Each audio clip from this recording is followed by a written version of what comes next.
বিপদে পড়লে হতাশ হওয়া যাবে না। বিপদে পড়লে বিপদ তো আসবেই, পেরেশানি নেই, বিপদ নেই, অসুখ বিসুখ নাই, এরকম মানুষ এই মসজিদে হাজারো মুসল্লির মধ্যে কেউ কি আছে? হাত তুলে দেখান। আমার কোনো পেরেশানি নেই। পেরেশানি থাকবে কম বেশি। সবচেয়ে পেরেশানি মুক্ত যাকে দেখা যাচ্ছে, খোঁজ নিলে দেখা যাবে আমার চেয়েও বেশি পেরেশানি ওনার।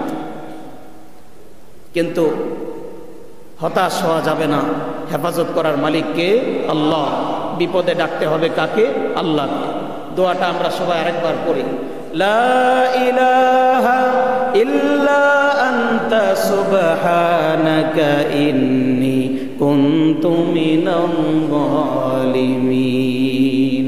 যত বড় বিপদ আপনার আসুক, যত বড় মুসিবত আসুক, যদি কয়েক হাজার বার, কোনো ওলামায়ে কেরাম লিখেছেন 40,000 বার যদি এই বিপদ আসে, মৃত্যু যদি না এসে থাকে, মৃত্যু তো আল্লাহ পাক লিখে রেখেছেন, তাছাড়া যত বড় বিপদ আসুক, পাহাড় পরিমাণ বিপদ যদি আসে, এই দোয়ার বরকতে আল্লাহ পাক পাহাড় পরিমাণ বিপদ দূর করে দিবেন। সুবহানাল্লাহ।